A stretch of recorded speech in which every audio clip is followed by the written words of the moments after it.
तू नहीं है तो रुत ये हवा, क्या करूं क्या करूं। दूर तुझसे मैं रह के बता, क्या करूं क्या करूं। सुना सुना है जहां, अब जाऊं मैं कहाँ। सुना सुना है जहां, अब जाऊं मैं कहाँ। हो। आइए दोस्तों, द बेस्ट कॉन्सेप्ट में आप लोगों का बहुत बहुत स्वागत है। आज के क्लास में हम लोग देखने वाले हैं इंटरनेट मॉडल सेट का सॉल्यूशन। ठीक है, कि इसका सॉल्यूशन कैसे होगा। इस क्लास को हम लोग तैयारी करेंगे 18 फरवरी 2025 में जो एग्ज़ाम होने वाला है मैट्रिक का, उसी के बेस पे। तो चलते हैं क्वेश्चन के तरफ। आप लोग क्लास में बने रहिए, क्योंकि आज के क्लास में बहुत मज़ा आने वाला है। ठीक है, इस क्लास में हम लोग देखेंगे एक से बढ़कर एक क्वेश्चन को, जो बहुत इंपॉर्टेंट क्वेश्चन होने वाला है। ठीक है, जैसे देखिए क्वेश्चन नंबर 1 है। क्वेश्चन नंबर 1 सुन लीजिए। संख्याओं 72 और 120 का एलसीएम लसअ अभाज्य गुणनखंड विधि से ज्ञात करें। ठीक है, देखिए एक नंबर में दिया है कितना कितना 72, उसके बाद में 120 का एलसीएम निकालना है अभाज्य गुणनखंड विधि द्वारा। ठीक है, तो सबसे पहले इसको अभाज्य गुणनखंड करेंगे। तो देखिए 2 से लगेगा 36 दूना 72, उसके बाद में फिर 2 से लगेगा 18 दूना 36, फिर 2 से लगेगा 9 दूना 18, उसके बाद में अब 3 से लगेगा 3 तिहाई 9। ठीक है, तो लिखेंगे चूँकि 72 बराबर आ गया है कितना 2 गुना 2 गुना 2 गुना 3 गुना 3 हो गया। उसके बाद में इसको देखिए, इसमें भी 2 से लगेगा 60, फिर 2 से लगेगा 30, फिर 2 से लगेगा 15, अब की बार 3 से लगेगा 3 5 15 हो गया। तो चूँकि लिखेंगे इसमें भी चूँकि 120 बराबर कितना 1 2 3 1 2 3 गुना 3 गुना 5 लिख देंगे। ठीक है, अब क्या निकालना है लसअ निकालना है। तो लिखेंगे लसअ कितना कितना का, तो 72 और 120 का। ठीक है, तो देखिए लसअ का नियम होता है कि जो संख्या अभाज्य गुणनखंड में सबसे ज़्यादा बार आएगा उसी को हम लोग लिखेंगे। जैसे देखिए यहाँ पे जो 2 आया है 2 1 2 3, यहाँ पर 1 2 3 दोनों में 3 3 2 आया है, तो इसमें तो ज़्यादा कोई नहीं है, दोनों का दोनों बराबर है। तो जब दोनों में संख्या बराबर होता है तो किसी एक को लिख देते हैं। तो इसमें से मान लीजिए कि इसी को लिख देते हैं। चलिए लिख दिए। अब देखिए इसमें 3 कितना बार आया है 2 बार, इसमें 3 कितना बार आया है 1 बार। किसमें ज़्यादा बार आया है, तो इसमें ज़्यादा बार आया है। और कितना बार आया है, तो 2 बार आया है। तो देखिए तो यहाँ पे 2 बार लिख देंगे। अब उसके बाद में ये जो 5 है 5 अकेले है, तो जो संख्या अकेले रहता है उसको भी लिख देते हैं। कहने का मतलब है यह अपने आप में ही ज़्यादा है। ठीक है, अब सबको गुना कीजिए। तो 2 दूना 4, 4 नामा 36, 36 हो गया। उसके बाद में 5 दूना 10, यही अपना आंसर हो गया। देखिए क्वेश्चन बहुत भी आई है। ठीक है ना, हो सकता है कि यह आए या इसी के ऊपर भी क्वेश्चन आ सकता है, यानी कि इसके जैसा ही क्वेश्चन आ सकता है। ठीक है, तो इसको आप लोग अपने कॉपी में नोट कर लीजिए। अब हम लोग बढ़ते हैं क्वेश्चन नंबर 2 के तरफ। तो क्वेश्चन नंबर 2 कह रहा है कि सिद्ध करें कि 3√2 एक अपरिमेय संख्या है। सिद्ध करें कि 3√2 एक अपरिमेय संख्या है। ये भी बहुत VBI क्वेश्चन है। चलिए लिखते हैं। 2 नंबर में लिखेंगे ऐसे, माना देखिए यह वाला दिया है 3√2 को सिद्ध करना है कि यह कौन संख्या है, तो अपरिमेय संख्या। इसको देख लीजिए, इसका कॉन्सेप्ट समझिए। जो संख्या रूट में रहता है उसको अपरिमेय बोलता है। ऑब्जेक्टिव में आप लोग ध्यान रखिएगा, ठीक है। परिमेय और अपरिमेय पर गारंटी है कि पूछेगा। 2-3 नंबर का क्वेश्चन ऑब्जेक्टिव में पूछने वाला है। तो जो संख्या रूट के अंदर होगा और उसका स्क्वायर रूट नहीं निकलेगा उसको अपरिमेय बोलेंगे, ठीक है। तो यह अपरिमेय संख्या है, इसको सिद्ध करके दिखाना है कि यह अपरिमेय संख्या है, ठीक है। तो लिखेंगे माना 3√2 एक परिमेय संख्या है। क्या है? परिमेय संख्या है। हो गया।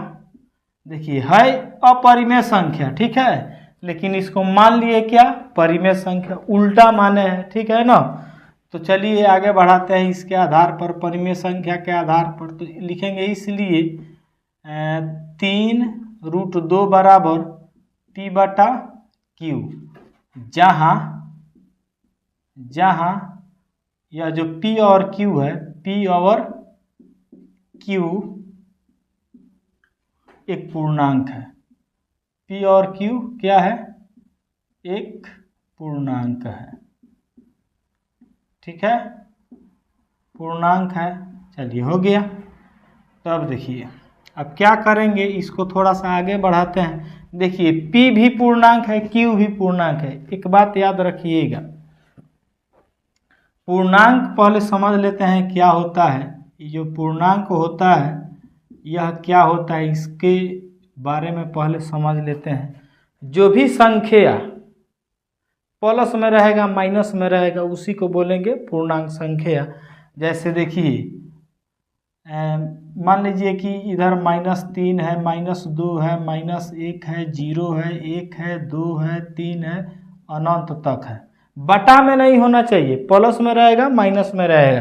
कहने का मतलब है कि पूर्ण संख्याओं का धनात्मक वैल्यू और पूर्ण संख्याओं का ऋणात्मक वैल्यू, ठीक है। जब दोनों को मिलाएंगे तो क्या बनेगा, किसका सेट बनेगा, तो पूर्णांक का सेट बनेगा। तो देखिए यह क्या है, पूर्णांक है, इधर भी क्या है, पूर्णांक है।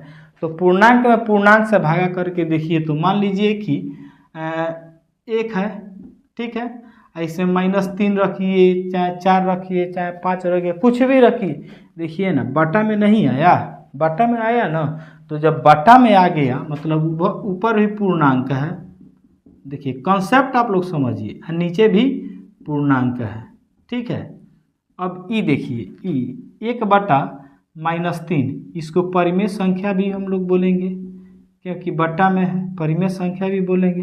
कहने का मतलब है कि यदि इसमें सॉल्यूशन हम लोग करें और ऊपर पूर्णांक नीचे पूर्णांक आ जाए तो उसके जगह पर परिमेय संख्या लिखेंगे कि नहीं, लिखेंगे ना। चलिए लिखते हैं, देखते हैं आगे आता है कि नहीं। तो ये 2 है, √2 है, तो √2 P/Q, यह भागा में है तो इधर आएगा तो गुना में हो जाएगा। चलिए √2 बराबर P को देखिए, P को क्या माने हैं, तो P को पूर्णांक माने हैं तो लिखेंगे पूर्णांक, ठीक है। उसके बाद में Q को क्या माने हैं, पूर्णांक, तो 3 है तो 3 लिख देते हैं। उसके बाद में पूर्णांक लिखते हैं। तो देखिए एक और बात आप लोग समझ लीजिए कि पूर्णांक के साथ में यदि कोई संख्या रहता है, प्लस में रहता है चाहे माइनस में रहता है, तो वो फाइनली पूर्णांक ही होता है, ठीक है। तो ऊपर भी पूर्णांक नीचे भी पूर्णांक, तो पूर्णांक बटा पूर्णांक कौन संख्या होता है जी, परिमेय संख्या होता है। कौन संख्या होता है, परिमेय संख्या होता है। देखिए ना, इसको दोनों को मिलाकर माने हैं परिमेय, दोनों 3 और √2 को मिलाकर क्या माने हैं, परिमेय माने हैं। लेकिन यहाँ पे सिर्फ 2 आया है परिमेय। आप लोग बताइए √2 परिमेय है क्या, नहीं ना। तो लिखेंगे चूंकि √2 एक अपरिमेय संख्या है, अपरिमेय संख्या है,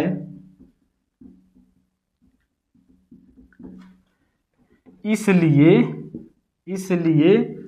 हमारी मान्यता क्या है? गलत है। हमारी मान्यता गलत है। अतः 3√2 एक अपरिमेय संख्या होगा। अपरिमेय संख्या है, प्रूव्ड हो गया। ठीक है बच्चों, समझ में आ गया ना? तो समझ में आ गया है तो इसको अपने नोटबुक में नोट कर लीजिए। चलिए अब क्वेश्चन नंबर 3 की तरफ चलते हैं कि क्वेश्चन नंबर 3 क्या बोल रहा है। तो देखिए क्वेश्चन नंबर 3 कह रहा है कि 2y² + 3y + 1 को y + 2 से भाग दीजिए। चलिए भाग देते हैं। क्वेश्चन नंबर 3 में क्या करना है? y + 2 से भागा करना है। 2y² + 3y + 1, ठीक है, इसमें भाग देना है। तो चलिए भाग देकर देखते हैं कैसे होगा, कितना कितना आंसर आने वाला है। देखिए इसमें भागा का रूल कहता है कि सबसे पहले फर्स्ट वाला से फर्स्ट वाला को कटा दीजिए। चलिए कटाते हैं। तो देखिए यहाँ पे जो संख्या है एक छिपा हुआ है और इस एक में गुना करके 2 लाना है। तो बताइए एक में कितना संख्या से गुना करेंगे कि 2 आएगा? तो 2 से गुना कर देंगे, ठीक है। 2 से गुना करेंगे तो कितना आ जाएगा? 2 आ जाएगा। तो इस 2 को यहाँ पे लिख देंगे। अब देखिए ऐसे समझना है, कॉन्सेप्ट समझिए भाई। ऐसे समझना है कि इतना लाना है, y के पावर 2 लाना है, y के पावर 1 है। कहने का मतलब है कि 2y लाना है, एक y अपने पास है। तो 2y लाने के लिए एक y अपने पास है, तो कितना मिलाना पड़ेगा? एगो मिला देंगे, इसमें एक मिला देंगे तो 2 नहीं हो जाएगा क्या? तो एगो मिलाएंगे यहाँ पे, जो मिलाते हैं उसको यहाँ पे लिखते हैं। तो एक यहाँ पे है, एक यहाँ पे है, ठीक है ना। हम मिला दिए तो 2 y हो गया। इस 2 के बारे में नहीं बोल रहे हैं, पावर के बारे में बोल रहे हैं। जितना पावर होगा उतना समझेंगे कि y लाना है, ठीक है। कहने का मतलब है इसको छाटिए, y के पावर 2 है, यानी कि y यहाँ पे डबल है, यहाँ पे y सिंगल है। तो अपने पास एगो y है, 2 लाना है, तो एगो मिला देंगे तो 2 नहीं हो जाएगा? हो जाएगा ना। चलिए हो गया। उसके बाद में अब काम यह करते हैं, जो संख्या यहाँ पे लिखा गया रहता है उसी संख्या से इसमें गुना करके लिखते हैं। तो सबसे पहले प्लस आगे दिख रहा है तो प्लस लिखेंगे। 2 में इस 2 से गुना कीजिएगा तो 2 दूना 4y हो जाएगा। अब जब भागा होता है ना तो इसमें साइन चेंज होता है। तो यहाँ पे प्लस है तो यहाँ पे माइनस हो जाएगा, यहाँ पे प्लस है तो यहाँ पे माइनस हो जाएगा। 31 कट गया। अब देखिए 3y में से 4y घटेगा तो -1y बच जाएगा, अब प्लस 1 है तो 1 लिख देंगे। हो गया। अब देखिए सबसे पहले एक हम लोग काम करेंगे। सबसे पहले भागा में सबसे पहले चिन्ह को लाया जाता है। यहाँ पे रूल देख लीजिए, सबसे पहले किसके बारे में सोचा जाता है? चिन्ह के बारे में। तो चिन्ह तो प्लस होगा या माइनस होगा।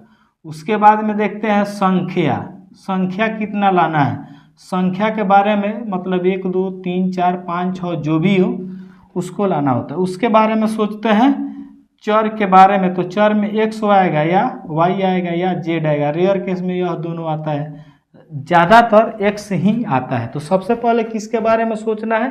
चिन्ह के बारे में सोचना है। तो देखिए अपने पास कौन चिन्ह है? प्लस चिन्ह है। और क्या लाना है? माइनस लाना है। तो प्लस है, माइनस लाना है, तो माइनस से गुना कर देंगे तो यहाँ पे माइनस हो जाएगा, ठीक है।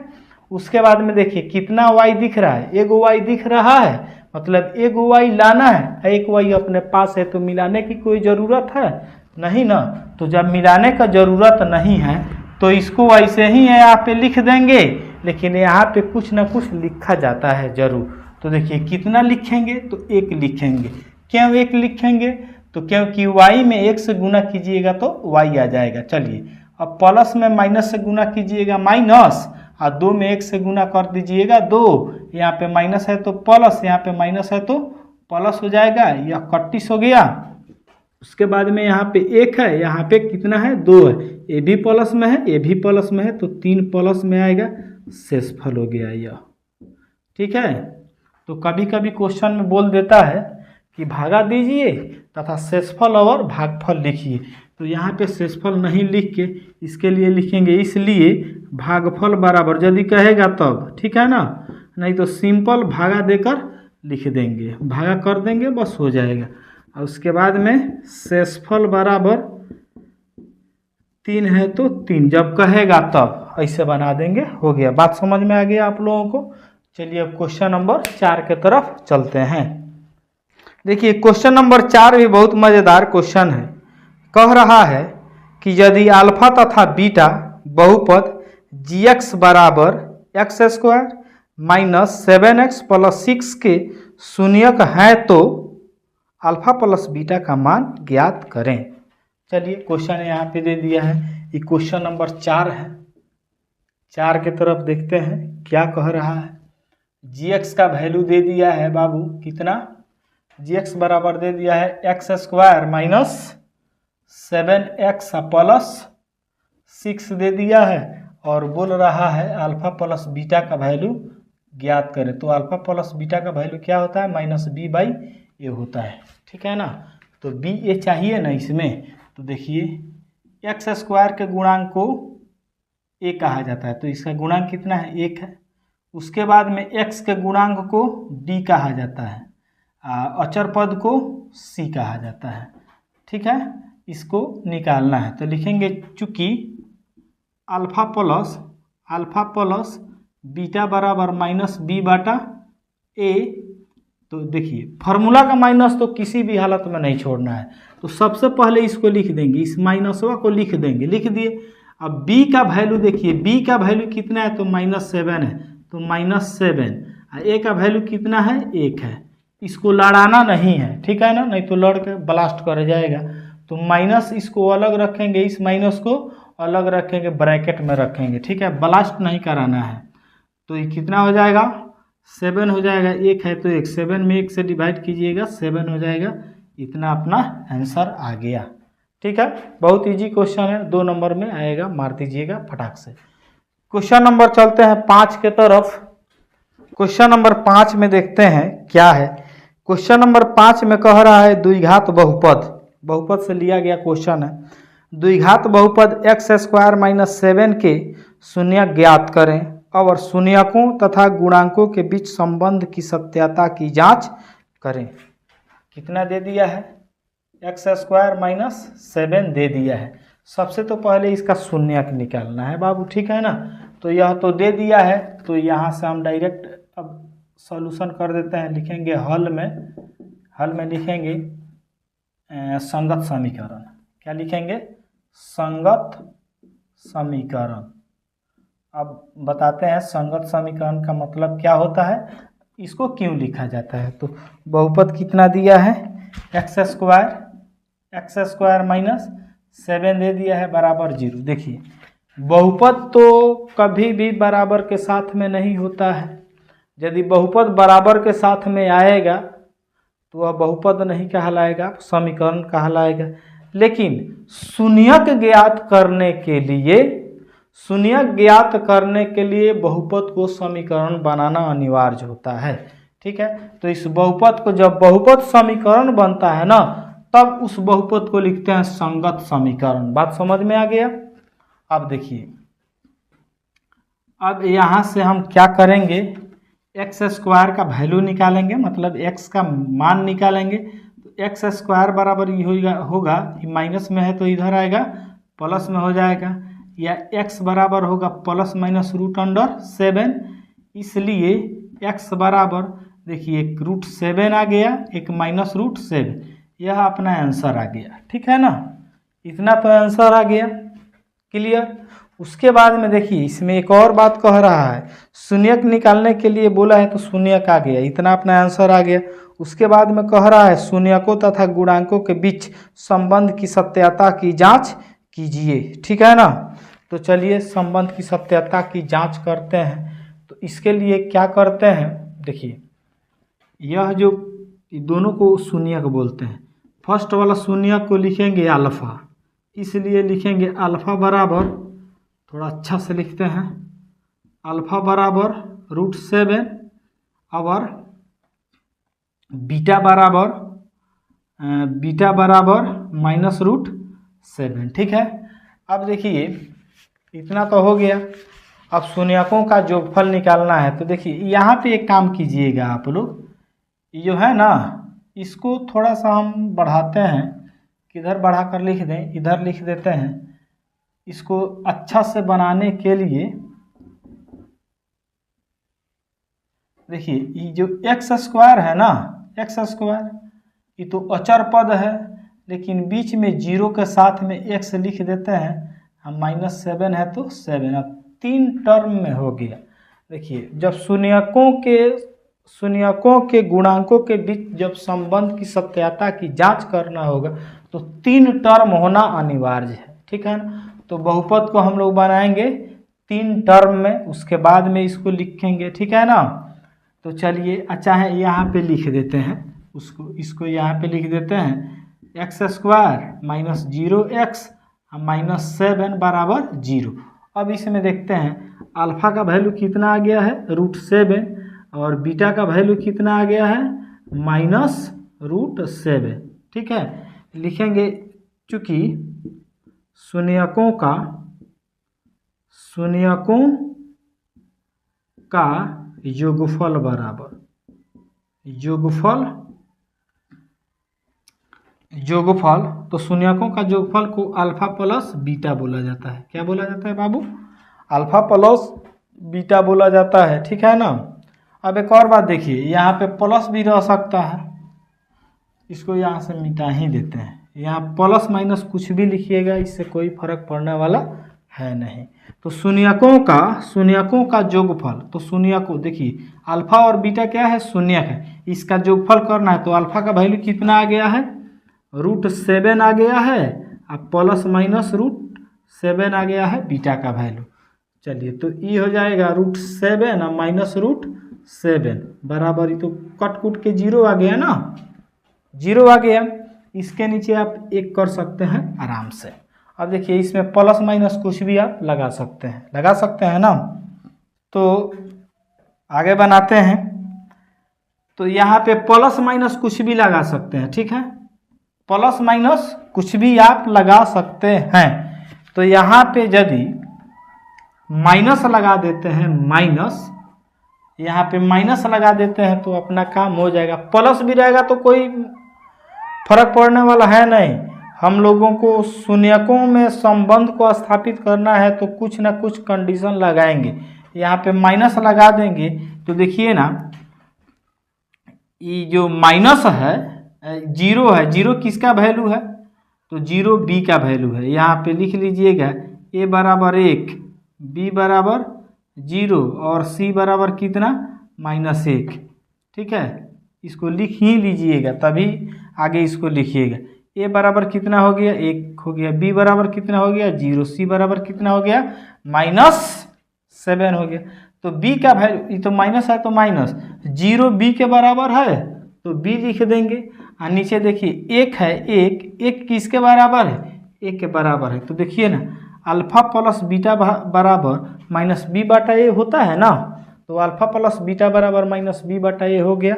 अपना यह काम खत्म हो गया। नीचे एक लाइन और आप लिख सकते हैं, माइनस जो b है लिखेंगे, -b देखिए किसका गुणांक है, x का, तो इसके नीचे लिखेंगे -b x का गुणांक और a x² का गुणांक।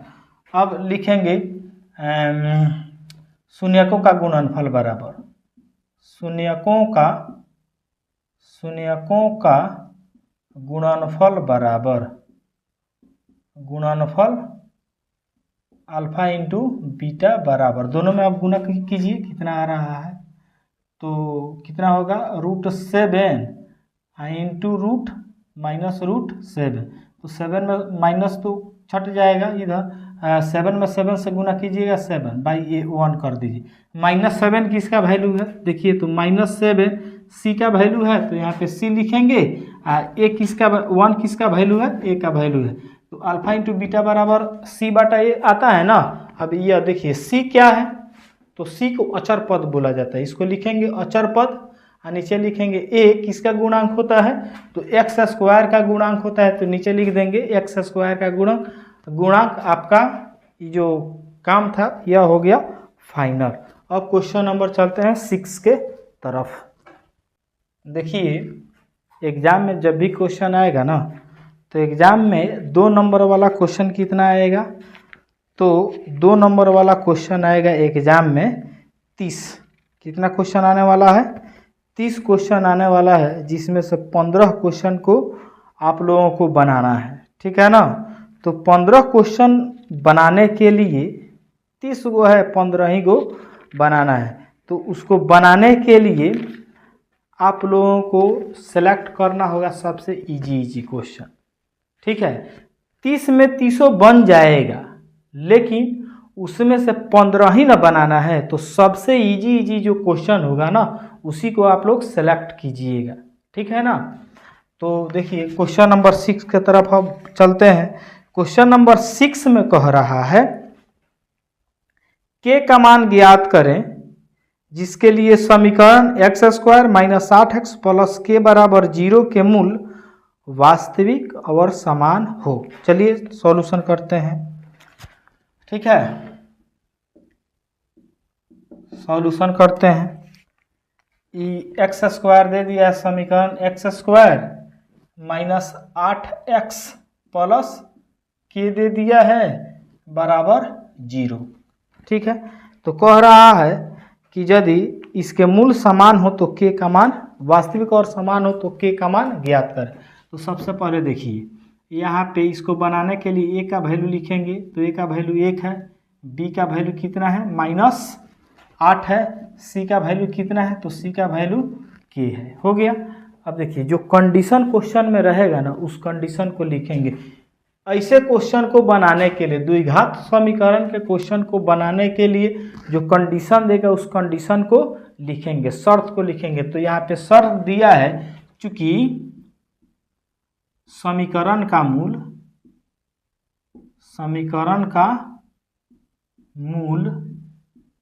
क्या है जी, तो वास्तविक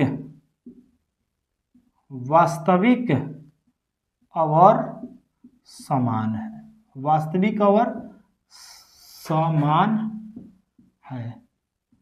तो देखिए तो समीकरण का मूल वास्तविक और समान कब होता है, तो जब d बराबर 0 हो जाता है तब होता है। जब d बराबर 0 हो जाएगा तो समीकरण का मूल वास्तविक और समान होता है।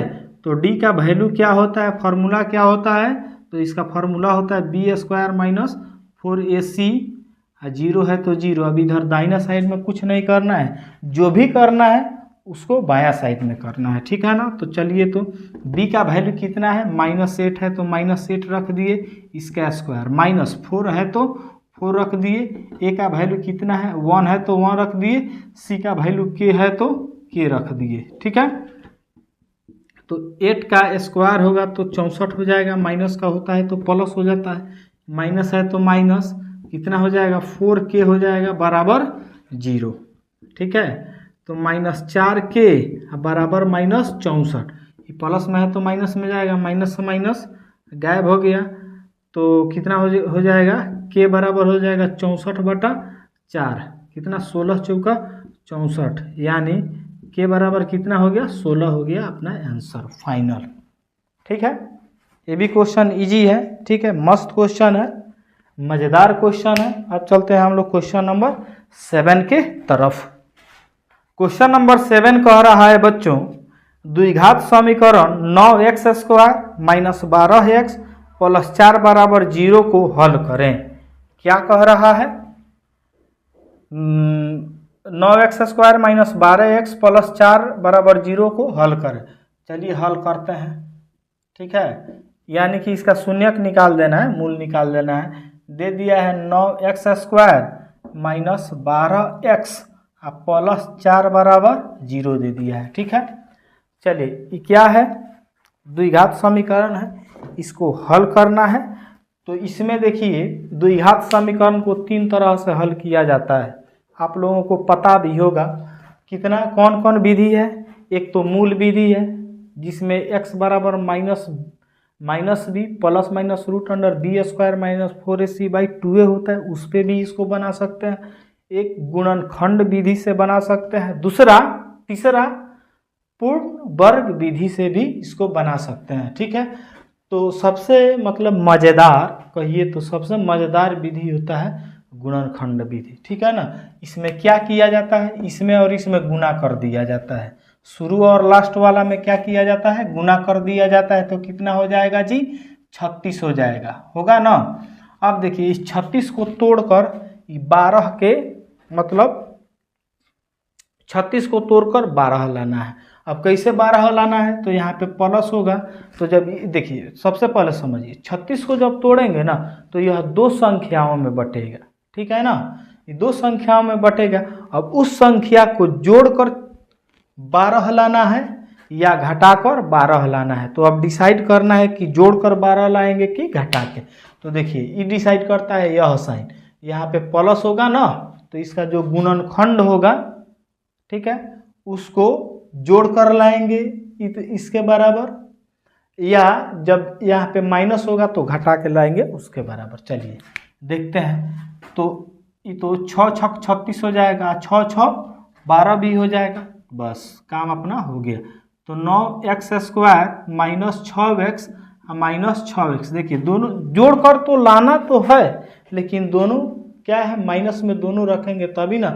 6 रुपया कर्जा 6 रुपया कर्जा 12 रुपया कर्जा हो जाएगा। अब +4 है तो 4 बराबर 0। अब इसमें कॉमन कीजिए, कितना कॉमन होगा, 3x कॉमन होगा। तो 3 तिया 9x माइनस 2 हो जाएगा ना। यहाँ से कितना कॉमन होगा, तो -2 कॉमन हो जाएगा। ठीक है, -2 कॉमन हो जाएगा तो 3x माइनस 2 बराबर 0। अब देखिए यहाँ पे आप लोग समझिए माइनस क्यों कॉमन हुआ है। तो देखिए ई है प्लस ई है माइनस। सबसे पहले समझिए ये 3 पद में है, इसको हम लोग बनाए 4 पद। कितना पद बनाए, 4 पद बनाए, जोड़ा लगाने के लिए बनाए, और उसी जोड़ा में सब कॉमन करते हैं। तो देखिए फर्स्ट वाला जोड़ा को देखिए, खूब गौर से देखिएगा, प्लस माइनस, इसमें माइनस प्लस, इसके अपेक्षा यह उल्टा नहीं है, तो यह तो उल्टा है। तो इसको सीधा करने के लिए माइनस कॉमन कर दिए, काम अपना खल्लास। अब देखिए दोनों में 3x माइनस 2 3x माइनस 2 है, तो 3x माइनस 2 कॉमन करेंगे तो यहाँ पे बचेगा क्या, 3x बचेगा, -2 है तो -2 बराबर 0 हो गया, बस काम हो गया। अब लिखेंगे जब 3x माइनस 2 बराबर 0, मतलब क्या करना है, इसको कैंसिल करना है। इसको जब कैंसिल कीजिएगा तो यह इसके 0 के बराबर नहीं बचेगा, तो ये हो जाएगा 3x बराबर माइनस में है तो प्लस में हो जाएगा, या x बराबर हो जाएगा 2/3 हो गया।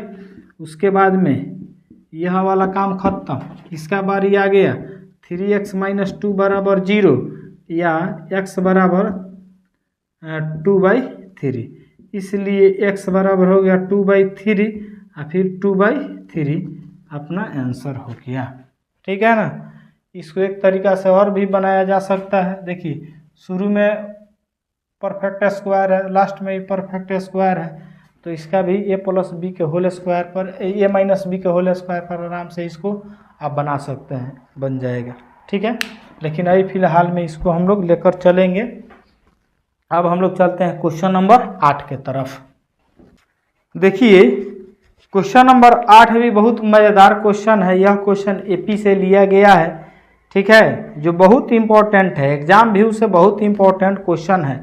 क्वेश्चन कह रहा है समानांतर श्रेणी 2 5 6 11 डॉट डॉट के प्रथम 20 पदों का योग ज्ञात करें। हो गया। देखिए 8 का सॉल्यूशन अब हम लोग करने जा रहे हैं। सॉल्यूशन में देखिए एपी दे दिया है, एपी दे दिया है 2, 5, 6, 11 डॉट डॉट के कितना पद है, प्रथम 20 पद। याद रखिएगा 20 पदों का जोगफल ज्ञात करना है। तो देखिए इसको ए बोला जाता है। क्या बोला जाता है जी? ए बोला जाता है। तो ए का वैल्यू 2 है। उसके बाद में जोगफल निकालने के लिए डी चाहिए, एन चाहिए। तो डी का मतलब होता है इसमें से इसको घटाइएगा, डी निकल जाएगा। ठीक है, डी निकाल दिए, कितना 3 आ गया। कितना पदों का जोगफल निकालना है? तो 20 पदों का जोगफल निकालना है। तो n बराबर कितना हो गया बाबू? 20 हो गया। चलिए अब लिखेंगे, जोगफल ना निकालना है तो जोगफल का फॉर्मूला होता है Sn बराबर n/2 into 2a plus n-1 into D होता है। ठीक है ना। अब देखिए, इसलिए Sn का वैल्यू कितना है? 20 है। फिर यहाँ पे n का वैल्यू 20/2। चलिए 2a का वैल्यू कितना है? 2 है, प्लस फिर n का वैल्यू कितना है? 20, -1 है तो 1, d का वैल्यू कितना है? 3 है। हो गया, कटना वाला है, कटाइए। ठीक है, 10 हो गया। चलिए 2 दोनों 4 हो गया। कितना हो जाएगा? 19। 19 में 3 से मल्टीप्लाई करना है, 3 से मल्टीप्लाई करना है, 10। ठीक है, और 10 10 10 4, 19 तिहाई 57, 10 गुना कितना हो जाएगा? 61 हो जाएगा। 61 हो जाएगा। 61 में 10 से गुना कीजिएगा, 610 हो जाएगा आंसर। ठीक है, बहुत मस्त क्वेश्चन है, इसको आप लोग देख लीजिएगा, अच्छा से देखिएगा। तो देखिए, सबसे पहले मैथ बनाने के लिए फॉर्मूला याद होना चाहिए। आप लोगों के लिए फार्मूला सबसे ज़्यादा इम्पोर्टेंट है। फार्मूला याद नहीं होगा तो नहीं बनेगा। आप लोग फार्मूला को याद करते हुए चलिएगा। चलिए अब क्वेश्चन नंबर बढ़ते हैं 9 के तरफ। क्वेश्चन नंबर 9 में कह रहा है बच्चों, उस समानांतर श्रेणी का पदांतर ज्ञात कीजिए, यानी कि सर्वांतर ज्ञात कीजिए, जिसका 11वां पद 38 तथा 16वां पद 73 है। तो देखिए जी, इसमें ना ए का वैल्यू दिया है, एपी से क्वेश्चन लिया गया है, और नहीं इसमें ए का वैल्यू दिया है, नहीं डी का वैल्यू दिया है। तो जब इस टाइप का क्वेश्चन रहता है, ना ए पता रहता है ना डी पता रहता है, तो सबसे पहले उसको मान लेते हैं। क्वेश्चन नंबर 9 में देखिए सॉल्यूशन, 9 का सॉल्यूशन क्या करेंगे? माना एपी का प्रथम पद, तो एपी का प्रथम पद क्या होता है? आप लोगों को भी याद होगा, ए होता है सर्वांतर। सर्वांतर क्या होता है? डी होता है। ठीक है, मान लिए। अब चलिए प्रश्न से इसका काम करते हैं। प्रश्न से क्या बोल रहा है उसको देखते हैं। कह रहा है क्वेश्चन कि 11वां पद 38 है। 11वां पद 38 है, तो ए 11 बराबर दे दिया है 38। तो इसका फॉर्मूला क्या होता है? ए प्लस 10d होता है ना, 10d बराबर 38। इसको समीकरण 1 मान लेंगे। ठीक है ना, लिखेंगे। फिर प्रश्न से कितना? 16वां पद 73 है, तो ए 16 बराबर कितना? 73 है, तो 73। तो देखिए ए प्लस कितना हो जाएगा? 15d बराबर कितना? 15d बराबर 73। यह हो गया समीकरण 2। ठीक है, देखिए यह जुगपथ समीकरण का समीकरण आ गया है। जुगपथ समीकरण में एक्स वाई के फॉर्म में होता है समीकरण। तो समझिए कि यह x है, यह y है, तो x प्लस वाई बराबर इतना, और फिर यहाँ भी x प्लस वाई बराबर इतना दिया है ना, एक्स वाई के फॉर्म में इसको समझिएगा तो जुगपथ समीकरण पर चले जाइएगा। तो यहाँ पे ए डी के फॉर्म में है, ये भी क्या है? जुगपथ समीकरण ही है। ठीक है, चलिए डी का वैल्यू बोल रहा है निकालने के लिए, पदांतर का मतलब होता है डी। ठीक है, तो क्या करेंगे? लिखेंगे समीकरण एक घटाओ समीकरण 2। अब क्यों घटाया गया है? ए को घटाने के लिए घटाया गया है, ठीक है ना। इतना तो रूल आप लोगों को जरूर ही पता होगा। तो घटाइए ए माइनस ए प्लस 10d बराबर 38 ए प्लस 15d बराबर 73। तो जब घटाया जाता है ना, जब समीकरण को घटाया जाता है तो साइन चेंज होता है। साइन को चेंज कर दिए, खत्म। इसलिए -5d बराबर कितना हो जाएगा? 13 में से 8 गया 5, 35 होगा, ठीक है। माइनस से माइनस कट गया, ये डी के साथ 5 किस में है? गुना में। इधर आएगा भागा में हो जाएगा, मतलब ऐसे। या 5d बराबर कितना? 35, या d बराबर कितना होगा? 35/5, 5 7 35, या d बराबर कितना हो जाएगा? 7 आंसर, ठीक है। ये हो गया अपना क्वेश्चन का सॉल्यूशन और क्वेश्चन का आंसर, ठीक है। इसको मिटा देते हैं। अब चलते हैं क्वेश्चन नंबर 10 के तरफ कि क्वेश्चन नंबर 10 क्या कह रहा है। तो क्वेश्चन नंबर 10 देखिए। क्वेश्चन नंबर 10 लिया गया है कोऑर्डिनेट ज्योमेट्री से, निर्देशांक ज्यामिति से लिया गया है। कह रहा है P का मान ज्ञात करें यदि बिंदु A 0,2, बिंदु 3P तथा P 5 से समदूरस्थ है, ठीक है ना। देखिए, इसका एक रूल होता है। जो निर्देशांक, जो नियामक तथा से जुड़ा रहेगा, जो नियामक तथा से जुड़ा रहेगा, एंड से जुड़ा रहेगा, और से जुड़ा रहेगा, उसको आप लोग लिखिएगा शुरू में और लास्ट में, ठीक है ना। इसी में बच्चे कन्फ्यूजन खा जाते हैं। देखिए ना, 3 नियामक एक ही जगह है। ए का नियामक, उसके बाद में 3P, उसके बाद में P5, 3 नियामक एक ही जगह है। अब समझ में नहीं आता है कि ए के पास किसको लिखेंगे, बी के पास किसको लिखेंगे। तो जो नियामक जुड़ा रहेगा तथा से, और से, एंड से, उसको शुरू में और लास्ट में लिखेंगे, ठीक है।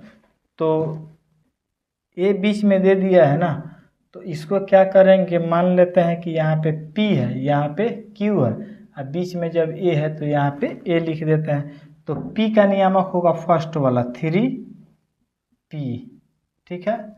और Q का नियामक होगा लास्ट वाला P और 5। ए का नियामक होगा 0 और 2।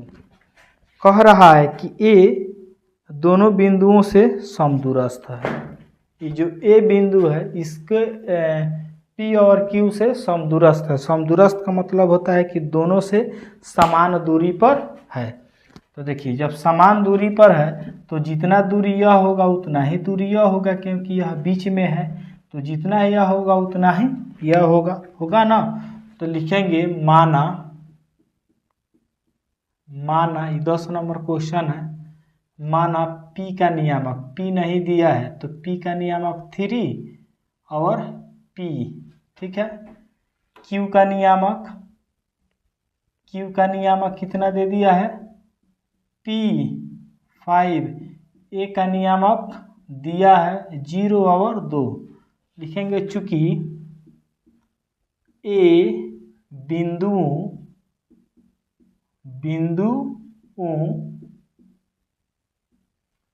कौन कौन? P और Q, P और Q से समदूरस्थ है, ठीक है। समदूरस्थ है तो समदूरस्थ का मतलब होता है बराबर दूरी पर है। तो PA बराबर QA, ठीक है। PA बराबर QA। तो देखिए, जब दो दूरी बराबर होता है ना तो दोनों साइड में स्क्वायर कर देते हैं। अब स्क्वायर कर दिए दोनों है, और स्क्वायर क्यों किए? इस क्वेश्चन को थोड़ा इजी बनाने के लिए। इसका फॉर्मूला होता है ना, PQ बराबर क्या होता है? मान लीजिए कि AB है, ए बी, तो ए बी का फार्मूला क्या होता है, x1 माइनस x2 का whole square plus y1 minus y2 का होल स्क्वायर। यदि दोनों साइड में स्क्वायर कर देते हैं, ऐसे दोनों साइड में स्क्वायर कर देते हैं तो स्क्वायर करने पर यह रूट नहीं हट जाएगा, हट जाएगा ना, बस इजी हो गया। ये बस दूसरा कुछ नहीं है, स्क्वायर रूट को हटाने के लिए स्क्वायर किया गया, फार्मूला सेम लिखेंगे। तो लिखिए इस पी ए यहाँ पे पी है, यहाँ पे ए है, तो इसके फर्स्ट में से इसके फर्स्ट को घटा दीजिए, 3 माइनस 0 को घटा कर लिख दीजिए, प्लस सेकंड को सेकंड में से घटा दीजिए, पी में से कितना घटेगा, 2 घटेगा। उसके बाद में अब क्यू ए, ये पहिलका में से पहिलका को घटाइए, पी में से 0 घट जाएगा, उसके बाद में प्लस 5 में से 2 घट जाएगा, स्क्वायर है तो स्क्वायर। चलिए ये देखिए 3 में से 0 घटेगा तो कितना होगा, 3 होगा, 3 का वर्ग 9 हो जाएगा, प्लस p माइनस 2 के होल स्क्वायर है तो p का स्क्वायर कितना होता है, ए माइनस बी के होल स्क्वायर पे है तो ए स्क्वायर माइनस माइनस डायरेक्ट लिख देते हैं, 4p प्लस 4 हो जाएगा। उसके बाद में देखिए p में से 0 घटेगा, p इसका स्क्वायर कर देते हैं। उसके बाद में 5 में से 2 घटेगा, 3, 3 का वर्ग होगा 9 हो जाएगा। तो देखिए इधर भी 9 है, इधर भी 9 है, इधर भी p है, इधर भी p है, कट गया तो क्या बचा, -4 p बराबर कितना, ये प्लस में है तो दाहिना साइड में जाएगा तो माइनस में हो जाएगा, माइनस से माइनस कट गया, या p बराबर कितना हो गया, 4/4 कट के हो गया 1, या p बराबर कितना हो गया, 1 होगा आंसर। ठीक है, क्वेश्चन नंबर 10 तक हम लोगों ने इस क्लास में देखा। अब इसके अगले क्लास में हम लोग देखेंगे क्वेश्चन नंबर 11 के बाद में। मैं क्लास को चालू करता हूं क्वेश्चन नंबर 11 से। तो क्वेश्चन नंबर 11 में दिया है बिंदुओं P 1-2 और Q -3, 4 को मिलाने वाली रेखाखंड PQ को 1:2 के अनुपात में अंतः विभाजित करने वाले बिंदु का निर्देशांक ज्ञात कीजिए। ठीक है, यह क्वेश्चन लिया गया है कोऑर्डिनेट ज्योमेट्री से। ठीक है, चलिए सॉल्व करते हैं। तो इसमें सबसे पहले ऐसे क्वेश्चन को सॉल्व करने के लिए अंतः विभाजन वाला फार्मूला का इसमें यूज करने वाले हैं। तो अंतः विभाजन वाला फार्मूला बनता है, अंतः विभाजन वाला क्वेश्चन बनता है ऐसे। सबसे पहले इसके लिए हम लोग क्या करेंगे, एक लाइन को खींचेंगे। ठीक है, यहाँ पे लिखेंगे ए, यहाँ पे लिखेंगे बी। क्वेश्चन में दिया है ए बी नहीं दिया है, पी क्यू दिया है तो हम लोग पी क्यू लिखेंगे। ठीक है, पी और क्यू दिया है तो पी और क्यू लिखेंगे। पी का नियामक दे दिया है 1 और -2, और क्यू का नियामक दे दिया है -3 और 4। अब कह रहा है जो पी क्यू रेखा है, पी का नियामक कितना है, 1 -2 और क्यू का नियामक है 3 - 4। अब इसको एक बिंदु है, ठीक है, वह बिंदु इस रेखा को 1:2 में विभाजित करता है। मान लीजिए कि यहाँ पे कोई रेखा है, कोई बिंदु है ए। ठीक है, यह जो बिंदु है इस PQ रेखा को 1:2 में विभाजित करता है, यानी 1:2 का मतलब हो गया कि इधर वाला 1 भाग होगा तो इधर वाला 2 भाग होगा। ठीक है, ये बात समझ में आ गया। 1:2 का मतलब इधर वाला 1 भाग, इधर वाला 2 भाग, अर्थात 3 भाग में इस रेखा को बांट देना है। ठीक है, तो यह बिंदु इस रेखा को 1:2 में बांटता है। तो अब बताना है कि इसका नियामक क्या होने वाला है। तो मान लेते हैं कि इसका नियामक होगा x और y, मान लिए। अब चलिए हल करते हैं। तो सॉल्यूशन में लिखेंगे जो दिया है उसको। ठीक है ना, p का नियामक दे दिया है कितना, तो 1 - 2। उसके बाद में Q का नियामक दे दिया है कितना, -3 और 4, ठीक है। और A का नियामक दे दिया है, A का नियामक कितना, X और Y, इसी को निकालना है, ठीक है। तो देखते हैं, तो देखिए सबसे पहले क्या करेंगे, जो फर्स्ट वाला बिंदु है ना, यहाँ से हम लोगों को मिलेगा x1 y1 का वैल्यू। तो x1 का वैल्यू 1 हो गया और y1 का वैल्यू -2 हो गया, ठीक है। यहाँ से मिलेगा x2 और y2 का वैल्यू कितना, तो x2 का वैल्यू हो गया -3 और y2 का वैल्यू हो गया 4। ये तो x और y है तो उसको नहीं लिखेंगे, ठीक है। अब लिखेंगे, देखिए यह जो बिंदु है, यह बिंदु PQ को 1:2 में विभाजित करता है, तो विभाजन सूत्र लगाएंगे। कौन सूत्र लगाएंगे, विभाजन सूत्र लगाएंगे। तो लिखेंगे A का नियामक बराबर, ठीक है, A का नियामक बराबर। तो देखिए, तो A का जो नियामक है, यह x और y दोनों हो, तो एक ही साथ A का x नियामक और A का y नियामक का फॉर्मूला लिख देंगे। तो A का x नियामक का फॉर्मूला होता है mx2 + nx1 / m + n, ठीक है। उसके बाद में y वाला फॉर्मूला होता है my2 + ny1 / m + n होता है। तो देखिए अभी हम लोगों के पास m और n का वैल्यू नहीं आया है, तो वह कहाँ से आएगा, तो यहाँ पे लिख देते हैं। m का वैल्यू होता है यह फर्स्ट वाला अनुपात और n का वैल्यू होता है यह सेकंड वाला अनुपात, ठीक है। इतना क्लियर हो गया, ठीक है ना। चलिए अब वैल्यू को रखते हैं। तो m का वैल्यू कितना है, 1 है, तो 1 रखेंगे गुना। x2 का वैल्यू कितना है, तो x2 का वैल्यू -3 है, तो -3 रखेंगे। प्लस है तो प्लस लिखेंगे। n का वैल्यू 2 है तो 2 लिखेंगे। x1 का वैल्यू कितना है, 1 है तो 1 लिखेंगे, बट्टा m और n का वैल्यू रखना है, तो 1 + 2 हो गया, कोमा। फिर m का वैल्यू कितना, 1 है तो 1 रखेंगे, गुना y2 का वैल्यू कितना है, 4 है तो 4 रखेंगे, प्लस है तो प्लस। n का वैल्यू कितना है, 2 है तो 2 रखेंगे, और y1 का वैल्यू कितना है, -2 है तो -2 रखेंगे, अब बटा 1 + 2 हो जाएगा। चलिए इसको बंद कर देते हैं, हो गया। अब देखिए 1 में -3 से गुना होगा तो -3 होगा, प्लस कितना हो जाएगा, 2 हो जाएगा, नीचे कितना होगा, 3 होगा, ठीक है। जोड़ के लिख देना है। ऊपर देखिए गुना कीजिएगा तो 4 होगा, प्लस माइनस माइनस, और फिर 2 में 2 से गुना कीजिएगा तो 4 ही होगा, ठीक है। और नीचे 3 है तो 3। उसके बाद में देखिए अब -2 में -3 में +2 जोड़िएगा, जोड़ना है तो -1 हो जाएगा, बटा 3। 4 में से 4 घटेगा तो कितना हो जाएगा, 0/3, ठीक है। यानी -1/3 और 0 अपना आंसर हो जाएगा, ठीक है ना।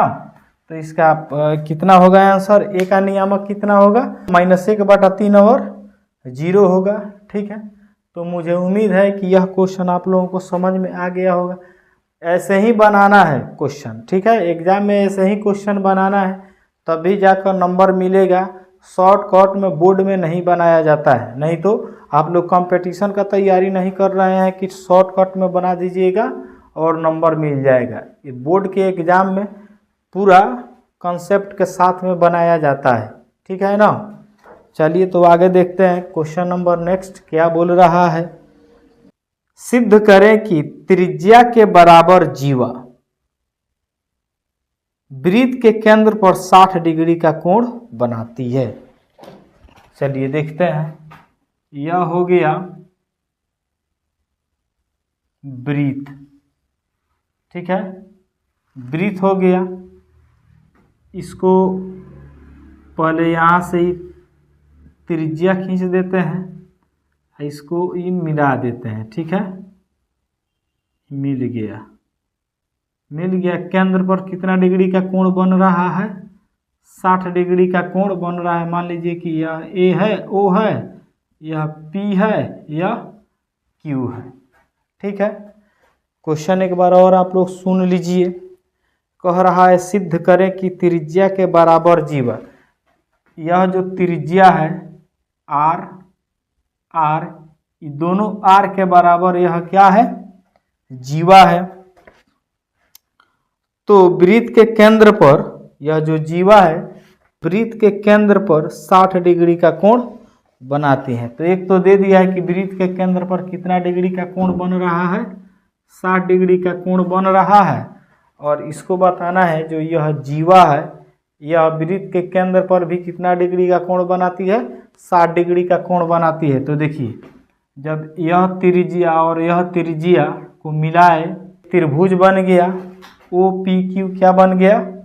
एक त्रिभुज बन गया। तो देखिए जिस त्रिभुज की दो भुजाएं बराबर होती है ना उस त्रिभुज को बोला जाता है समद्विबाहु त्रिभुज, ठीक है ना।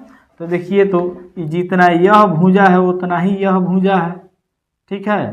तो यह भुजा बराबर है। एक और रूल होता है कि बराबर भुजाओं के सामने की कोण बराबर होती है, ठीक है। तो यह भुजा और यह भुजा बराबर है तो यह कोण मान लीजिए x है तो यह भी कितना होगा?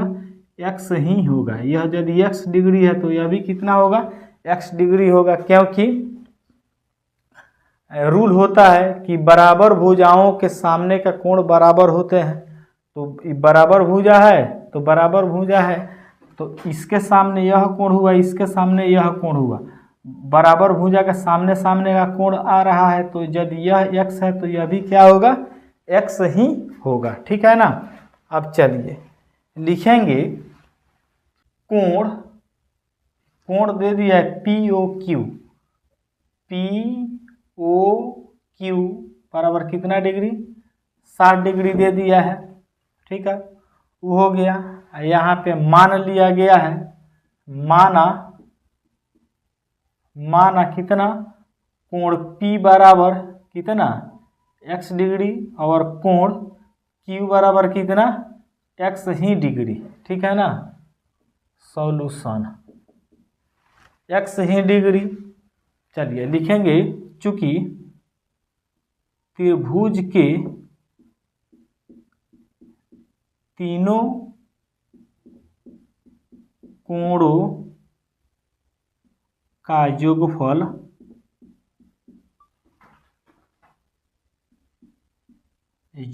बराबर 180 डिग्री। त्रिभुज के तीनों कोणों का योगफल क्या होता है? 180 डिग्री होता है।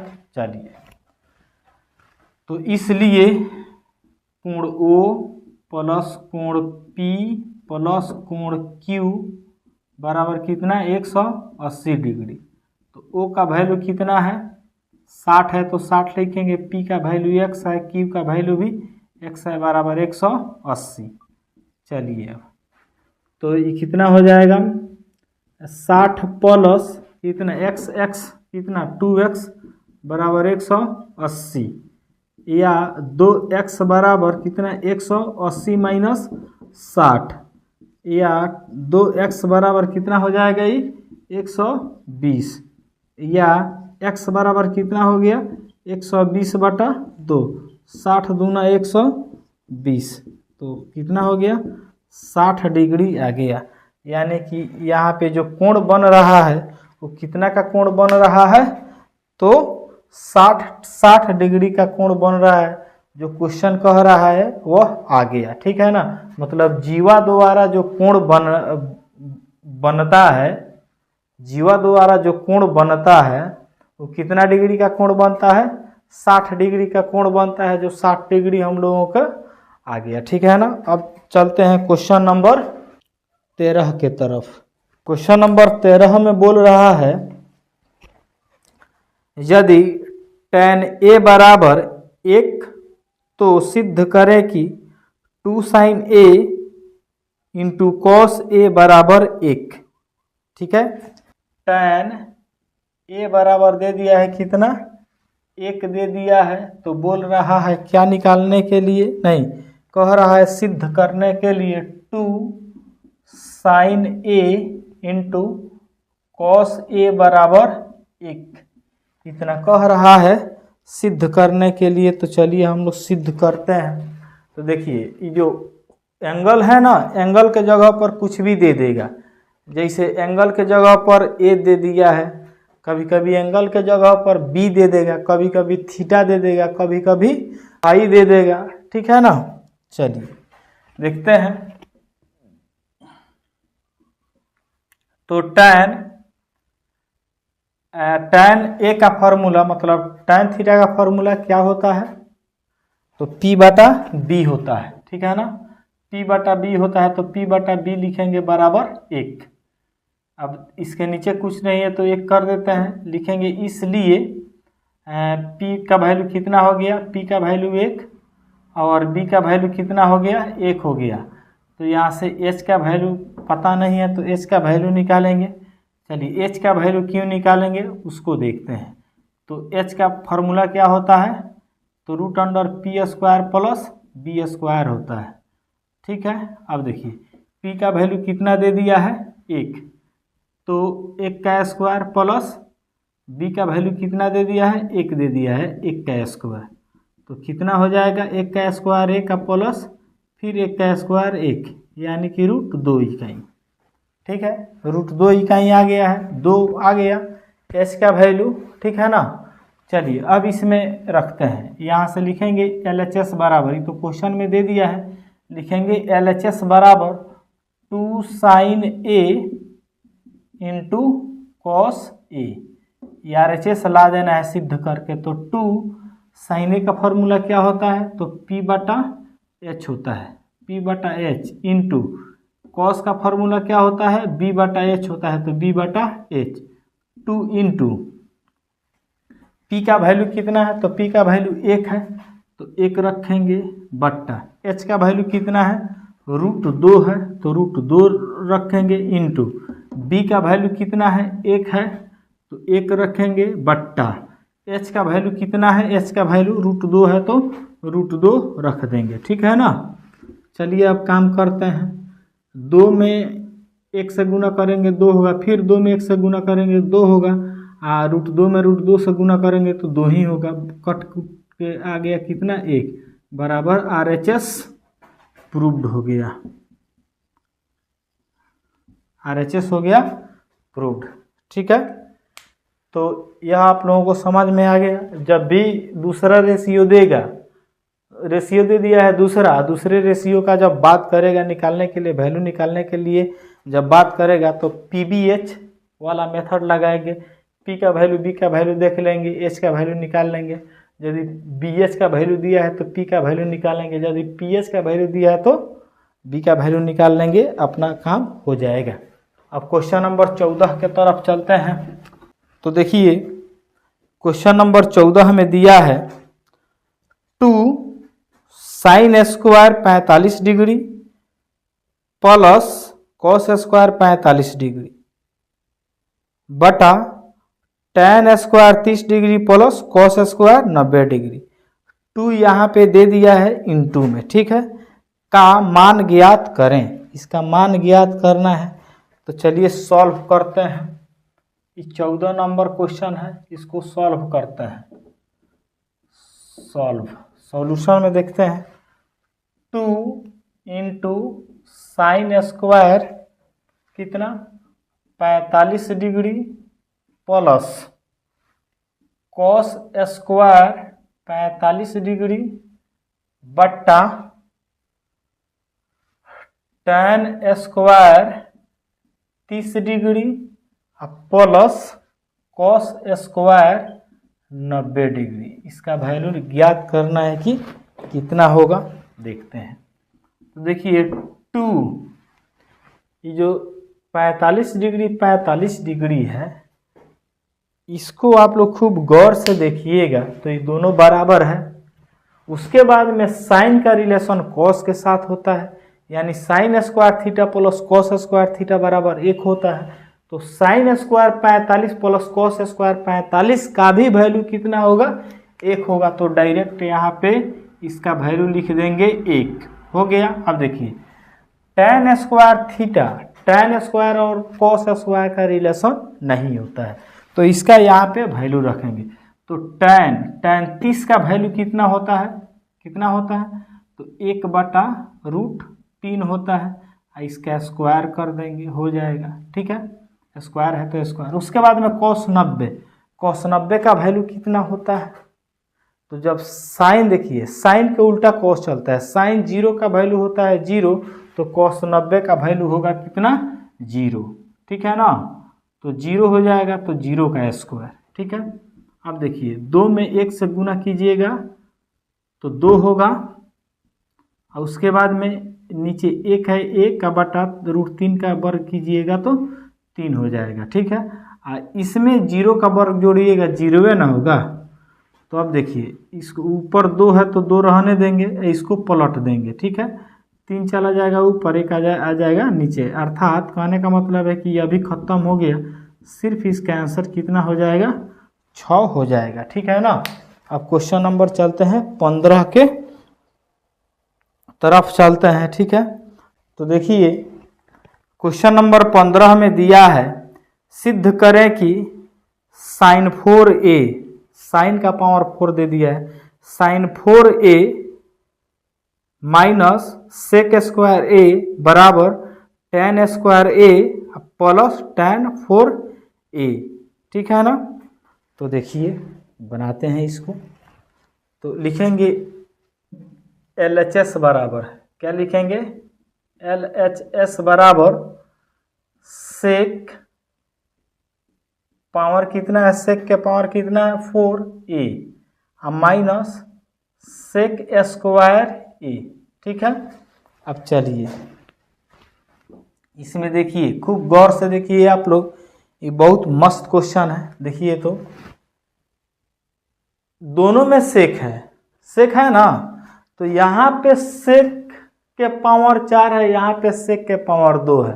कहने का मतलब है कि दोनों में से यदि कुछ कॉमन आप लोगों को दिख रहा है तो वह दिख रहा है सेक स्क्वायर a। तो जो कॉमन दिख रहा है उसको कॉमन करेंगे, तो सेक स्क्वायर a जब कॉमन कर लेंगे तो देखिए सेक के पावर 4 है, सेक के पावर 4 में से 2 कॉमन हो गया, तो सेक के पावर कितना हो जाएगा, 2 हो जाएगा, ठीक है ना। ए माइनस ई जो 1 है, अच्छा ई तो निकल के आ गया बाहर, तो कुछ नहीं बचा, तो जब कुछ नहीं बचता है तो 1 लिखते हैं, ठीक है। इतना काम हो गया, ये बात समझ में आ रहा है ना। दोनों में से सेक स्क्वायर ए कॉमन कर लिए। चलिए ये जो सेक स्क्वायर ए है, अभी इसको ऐसा ही रहने देते हैं। इसका फॉर्मूला बताइए क्या होता है, इनटू सेक स्क्वायर ए माइनस 1 बराबर होता है tan स्क्वायर ए। लेकिन हम लोगों को इतना नहीं लाना है, ये आ गया है फॉर्म सेक और tan के फॉर्म में, हम लोगों को लाना है सिर्फ tan के फॉर्म में, ठीक है ना। तो चलिए अब क्या करेंगे, इसको tan में बदल देंगे। तो इसका फॉर्मूला क्या होता है, तो इसका फॉर्मूला होता है 1 प्लस tan स्क्वायर ए होता है। आई बाहर में है कितना, tan स्क्वायर ए है तो ए लिख देंगे। चलिए अब यह जो बाहर है, यह जो पद बाहर है, यह अंदर वाला दोनों में गुना करेगा, ठीक है ना, क्योंकि यहाँ पे ब्रैकेट है। तो 1 में जब इससे गुना करेंगे तो tan स्क्वायर ए या प्लस tan स्क्वायर में tan स्क्वायर से गुना कीजिएगा तो tan का पावर 4a हो जाएगा। यही सिद्ध करना है, RHS प्रूव्ड हो गया, ठीक है। तो बहुत इजी क्वेश्चन है, मज़ेदार क्वेश्चन है, ठीक है, आप लोगों को मज़ा आ गया होगा। तो अब हम बढ़ते हैं क्वेश्चन नंबर 16 के तरफ। आप लोग एग्ज़ाम की तैयारी कीजिए जम के, ठीक है। मुझे उम्मीद है कि आप लोगों का एग्ज़ाम बहुत अच्छा से जाएगा, ठीक है। सिर्फ आप लोग मेहनत करते चलिए। उसके बाद में क्वेश्चन नंबर 16 में देखिए, क्वेश्चन नंबर 16 भी बहुत अच्छा क्वेश्चन है। 2 वृत्तों की त्रिज्याएं क्रमशः 19 cm और 9 cm है। उस वृत्त की त्रिज्या ज्ञात करें जिसकी परिधि इन दोनों वृत्तों की परिधियों के योग के बराबर है। देखिए हम लोगों के पास में 2 वृत्त है, ठीक है। यहाँ पे मैं वृत्त बना देता हूँ। एक वृत्त यह है, एक और यहाँ पे वृत्त है जो छोटा है। वृत्त तो बहुत लम्बढेर हो गया, थोड़ा गोल बना देते हैं। 2 वृत्त हो गया अपने पास। इसका केंद्र O, इसका केंद्र मान लीजिए कि इसका भी OA मान लेते हैं। चलिए दोनों का त्रिज्या अलग अलग है, ठीक है ना। दोनों का त्रिज्या कितना है, तो दोनों का त्रिज्या दे दिया है, एक का दिया है 19, एक का दिया है 9। ई जो है इसका त्रिज्या दे दिया है 19 सेंटीमीटर। चलिए इसका दे दिया है 9 सेंटीमीटर दे दिया है, ठीक है ना। अब कह रहा है कि जो दोनों त्रिज्या, दोनों वृत्त का परिधि है, इसका योगफल एक तीसरे वृत्त के परिधि के योगफल के बराबर हो तो, ठीक है। बताना है कि वो जो बड़ा वाला वृत्त है उसका त्रिज्या कितना होगा। कहने का मतलब है कि इसका परिधि और इसका परिधि, एक मैं और वृत्त बना देता हूँ, थोड़ा बड़ा वृत्त, ठीक है। बड़ा वृत्त बन गया यहाँ पे। तो अब क्वेश्चन कह रहा है कि जो दोनों वृत्त है, त्रिज्या 19 सेंटीमीटर वाला और त्रिज्या 9 सेंटीमीटर वाला वृत्त है, इन दोनों वृत्त का परिधि का योगफल इसके बराबर है, इसके बराबर है। इसका जो परिधि है ना, इस परिधि के बराबर है, तो इसका त्रिज्या कितना होगा। जैसे इसका देखिए, परिधि का मतलब होता है पूरा गोल वाला जो लाइन दिख रहा है, इसको परिधि बोलते हैं। तो यह इसका जो परिधि है, इसका त्रिज्या है 19 सेंटीमीटर। इसका जो परिधि है, इसका त्रिज्या है 9 सेंटीमीटर। अब क्या करना है, इसको और इसको मिलाकर एक बड़ा वृत्त बनाया जा रहा है जिसका परिधि पूरा है। तो बताना है कि जब इसको बनाया जा रहा है तो कितना इसका परिधि होगा, कितना इसका त्रिज्या होगा, ठीक है, वही निकालना है। तो चलिए निकालते हैं। तो देखिए यह जो 1 नंबर है, यह वृत्त है, लिखेंगे इसको बड़ा वृत्त मान लेते हैं। ई हो गया नया वृत्त। ई कौन वृत्त हो गया, नया वृत्त। यह हो गया बड़ा वृत्त, ठीक है। यह हो गया छोटा वृत्त। इसमें आप लोग लिखिएगा मत, ठीक है ना, मैं समझाने के लिए लिख रहा हूँ। इसको लिखना है बड़ा छोटा नया वृत्त को लिखना है कहाँ पे, सॉल्यूशन के पास में। जैसे देखिए लिखेंगे बड़े वृत्त की त्रिज्या बराबर, बड़े वृत्त की त्रिज्या बराबर, त्रिज्या इसको R1 मान लेते हैं। R1 बराबर कितना दे दिया है, 19 सेंटीमीटर दे दिया है। उसके बाद में देखिए छोटे वृत्त की त्रिज्या R2 बराबर कितना दे दिया है, 9 सेंटीमीटर दे दिया है, ठीक है। अब प्रश्न से लिख देंगे। प्रश्न से कह रहा है, प्रश्न से कि इन दोनों वृत्तों का परिधि का योगफल एक नया वृत्त एक तीसरे वृत्त के परिधि के बराबर है, ये दोनों का योगफल। तो देखिए लिखेंगे प्रश्न से नया वृत्त की परिधि, नया वृत्त की परिधि बराबर बड़े वृत्त की, इसको आप लोग बना लीजिएगा पहले ही, ठीक है। इधर मैं लिख देता हूँ बड़े वृत्त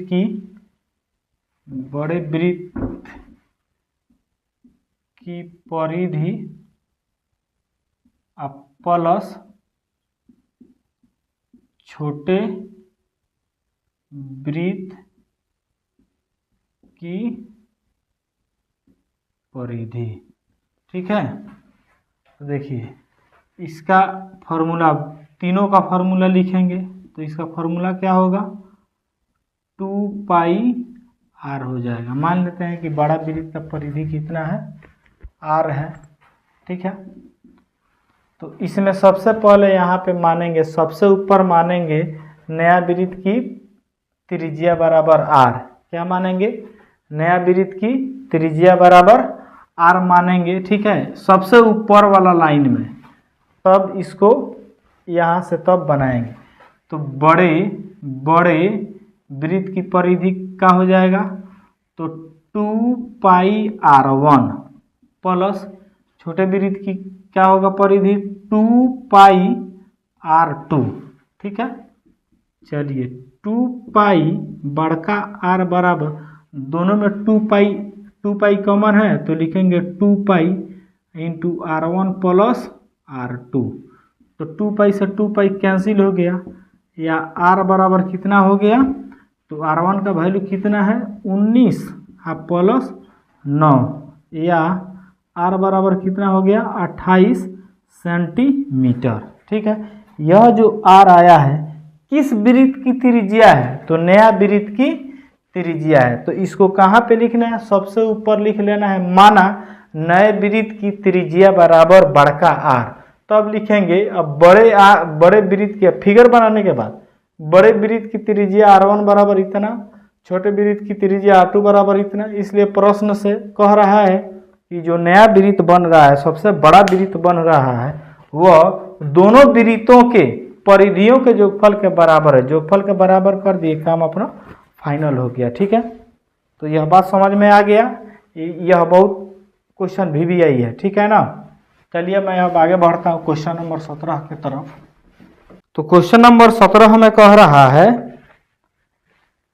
कि यदि साइन थीटा बराबर 4/5 तो 4 प्लस 4 साइन थीटा बट्टा 1 प्लस कॉस थीटा का मान ज्ञात करें।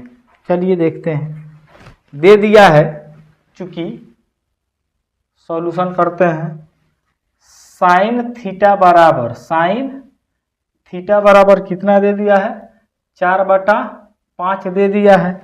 तो कह रहा है इसको निकालने के लिए 4 प्लस 4 साइन थीटा बटा 1 प्लस कॉस थीटा का वैल्यू निकालना है। देखिए साइन थीटा का तो वैल्यू दे दिया है, ठीक है, लेकिन कॉस थीटा का वैल्यू इसमें नहीं दिया है। यदि कॉस थीटा का वैल्यू दे देता तो इसमें फट से रख के बना देते। तो चलिए कोई बात नहीं, टेंशन वाली कोई बात नहीं।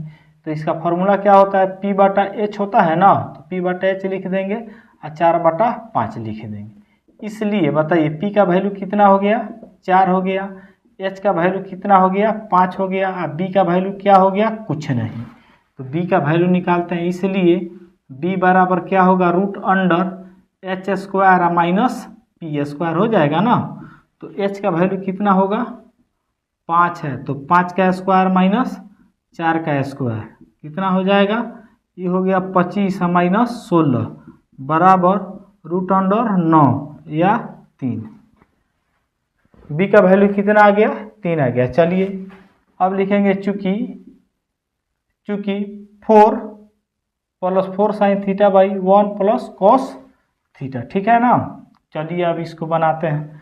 तो सबसे पहले 4 प्लस 4 और साइन थीटा का वैल्यू क्या होता है, साइन थीटा का वैल्यू क्या होता है, तो P/H होता है। चाहे साइन का तो वैल्यू दे भी किया है, तो साइन का वैल्यू दे दिया है कितना, 4/5, तो 4/5 लिख देंगे बट्टा 1 प्लस कॉस थीटा का वैल्यू क्या होता है, तो B/H होता है, B/H, तो B/H लिख देते हैं। चलिए ऊपर वाला काम कीजिए, जहाँ पे काम दिख रहा है उस काम को करते चलिए, जो बाद में आएगा उसको भी हम लोग तो करबे करेंगे। प्लस बी का वैल्यू कितना है, बी का वैल्यू अभी 3 निकल गया तो 3 लिखेंगे। एच का वैल्यू कितना है, एच का वैल्यू 5 है तो 5 लिखेंगे। ठीक है, लिख दिए। चलिए देखिए, ऊपर भी बटा के जोड़ है, नीचे भी बटा के जोड़ करते हैं। तो 5 चौका 20 प्लस 16 बटा 5, और नीचे हो जाएगा 5 प्लस 3 बटा 5। ठीक है, लंगड़ा भिन आ गया है। चलिए इसको तोड़ते हैं।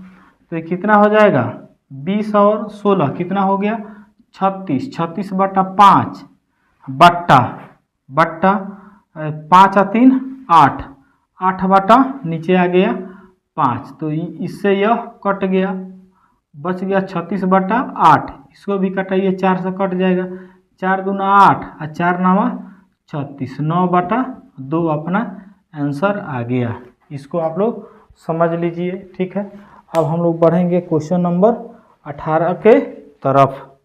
देखिए क्वेश्चन नंबर 18 हमें कह रहा है कि यदि कॉसेक 4 थीटा बराबर सेक थीटा माइनस 20 डिग्री, जहाँ 4 थीटा एक न्यून कोण है, तो थीटा का मान ज्ञात करें। ठीक है, चलिए सॉल्यूशन करते हैं। ये भी बहुत अच्छा क्वेश्चन है, एग्जाम के लिए इम्पोर्टेंट क्वेश्चन है। तो देखिए दे दिया है, चूंकि लिखेंगे, चूंकि कॉसेक 4 थीटा बराबर कितना दे दिया है, सेक थीटा माइनस 20 डिग्री दे दिया है। तो कह रहा है थीटा का मान ज्ञात करें। तो देखिए सबसे पहले इसका हम लोग कॉन्सेप्ट समझेंगे। ठीक है ना, जब तक कॉन्सेप्ट समझ में नहीं आएगा तब तक क्वेश्चन को बनाने में मज़ा नहीं आएगा। ठीक है ना, तो चलिए सबसे पहले हम लोग फॉर्मूला को देखते हैं, क्योंकि यह फॉर्मूला पर ही सेटेड क्वेश्चन है, फॉर्मूला से ही रिलेटेड क्वेश्चन है। ठीक है, देखते हैं कि इसका वैल्यू क्या होगा। यदि इसका वैल्यू पता चल जाए ना तो हम लोग आराम से निकाल सकते हैं। कहने का मतलब है कि यदि कॉसेक को सेक में बदल दिया जाए तो काम हो जाएगा, या सेक को कॉसेक में बदल दिया जाए तो काम हो जाएगा। तो इधर वाला तो देखिए थीटा थोड़ा गड़बड़ दिख रहा है। ठीक है ना, कंजस्टेड दिख रहा है, लेकिन इधर तो अकेले है ना, इसी को हम लोग चेंज करेंगे। इधर वाला इजी दिख रहा है तो इसी को चेंज करेंगे। अब देखिए कॉसेक थीटा का फॉर्मूला आप लोग बताइए क्या होता है। कॉसेक थीटा का फॉर्मूला होता है सेक 90 माइनस थीटा होता है। क्या होता है बच्चों, सेक 90 माइनस थीटा बराबर क्या होता है, कॉसेक थीटा होता है। चलिए इसी को पलट देते हैं। अब इसी को यदि पूछा जाए कि सेक 90 माइनस थीटा बराबर क्या होगा, तो सेक किस में बदल जाएगा बाबू, सेक किस में बदलेगा, तो सेक चेंज होगा कॉसेक में। किस में चेंज होगा, तो सेक चेंज हो जाएगा कॉसेक में। अब देखिए 90 को गोली मारिए, सिर्फ यहाँ से जो बाद में थीटा का वैल्यू है उस थीटा को लाकर यहाँ पे रख दीजिए, हो जाएगा। तो सेक 90 माइनस थीटा बराबर क्या होता है, तो कॉसेक थीटा होता है। ये जो 90 के बाद में ये जो थीटा का वैल्यू है ना, इसी को लाकर तो यहाँ पे रख देना। एक और बात देखिए, मान लीजिए कि सेक 90 माइनस ए रहे, सेक 90 माइनस ए रहे, तो सबसे पहले बताइए सेक किस में बदलेगा, तो कॉसेक में बदलेगा। तो यहाँ पे लिख देते हैं कॉसेक। अब यहाँ से 90 लिखेंगे कि ए लिखेंगे, तो ए को लिखेंगे। जैसे इसमें 90 को छोड़कर थीटा को लिखे हैं, वैसा ही 90 को छोड़कर ए को लिख देंगे। बात समझ में आ रहा है ना। चलिए एक और देख लीजिए, यदि सेक 90 माइनस, ठीक है, सेक 90 माइनस मान लीजिए कि बी है, सेक 90 माइनस बी है, तो सेक किस में बदल जाएगा, कॉसेक में बदलेगा। कॉसेक में 90 को लिखेंगे कि बी को, तो बी को लिखेंगे, कॉसेक बी हो जाएगा। चलिए यदि सेक 90 माइनस 4 थीटा रहे, तो सेक किस में बदलेगा, कॉसेक में बदलेगा। 90 लिखेंगे कि 4 थीटा लिखेंगे, तो 4 थीटा लिखेंगे। देखिए ना, यही तो है यहाँ पे, कॉसेक 4 थीटा, कॉसेक 4 थीटा। तो कॉसेक 4 थीटा को यदि हटाएंगे तो इतना लिख नहीं सकते हैं। चलिए इसी को लिख देते हैं जब आ गया है तो। तो कॉसेक के जगह पर, कॉसेक 4 थीटा के जगह पर क्या लिखेंगे, सेक 90 माइनस 4 थीटा बराबर सेक ये कितना दिया है, 0 माइनस 20 डिग्री दिया है क्या, थीटा माइनस 20 डिग्री होगा यहाँ पे, थीटा माइनस 20 डिग्री होगा। ठीक है, थीटा माइनस 20 डिग्री होगा, थीटा माइनस 20 डिग्री। देखिए दोनों साइड में सेक आया, सेक कैंसिल हो गया, तो बच गया कितना, 90 माइनस 4 थीटा बराबर थीटा माइनस 20 डिग्री। ठीक है, अब क्या करेंगे, किसका वैल्यू निकालना है, थीटा का वैल्यू निकालना है। तो जिसका वैल्यू निकाला जाता है उसको बायां साइड में रखते हैं।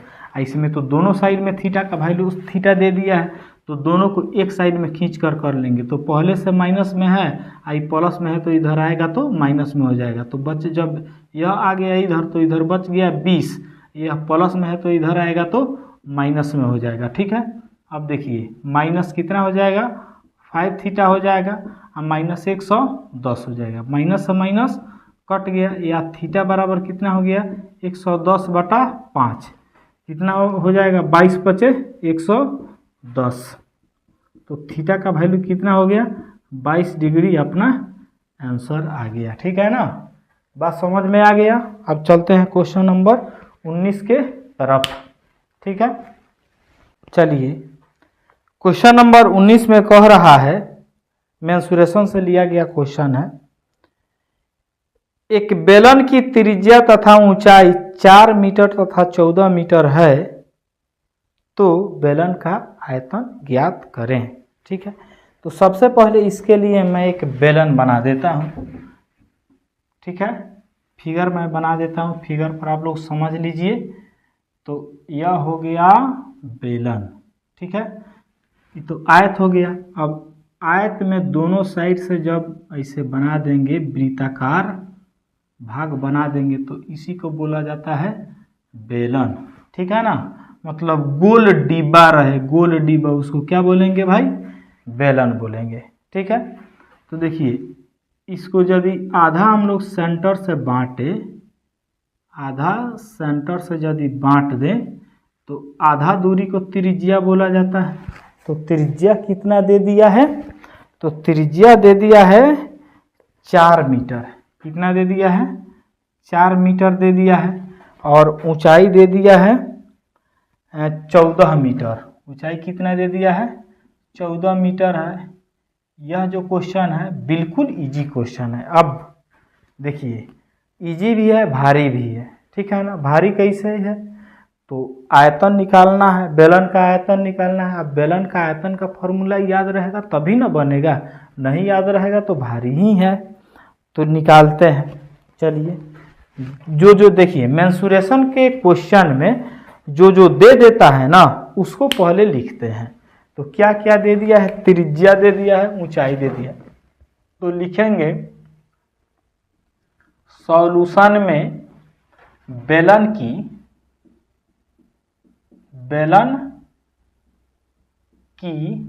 त्रिज्या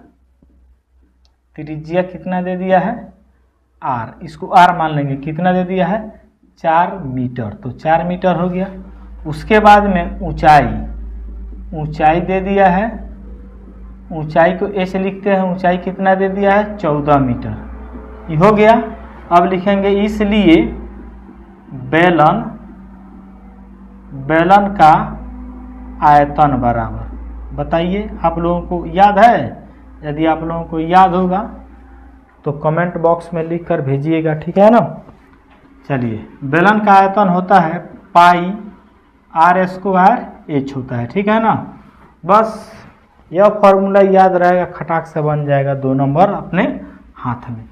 तो इसको पाई का वैल्यू कितना होता है, 22/7। तो रख दिए r² मतलब कहने का मतलब है कि r को 2 बार लिखना है, यानी 4 गुना 4। उसके बाद में h लिखना है, लिख दिए। h का वैल्यू 14 है तो 14, इससे इसको कटा दीजिए, किसी एक को कटा दे।